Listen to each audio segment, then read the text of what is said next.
শহীদরা বলবে আল্লাহ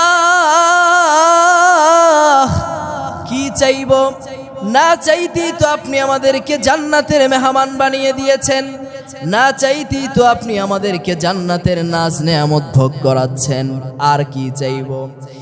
আল্লাহ বলবেন না গোলাম, চাইতেই হবে।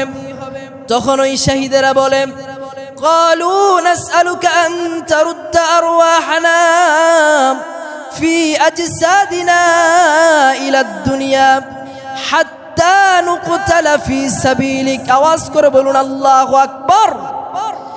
আয় আল্লাহ, আজকে আপনার কাছে কি চাইব? চাওয়ার মতো তো আর কিছু নাই, তবে আপনি যদি অনুমতি দেন আরেকটা জিনিস আপনার কাছে চাইব। ওগো আল্লাহ, আপনি দয়া করে মায়া করে আমাদের আত্মাগুলিকে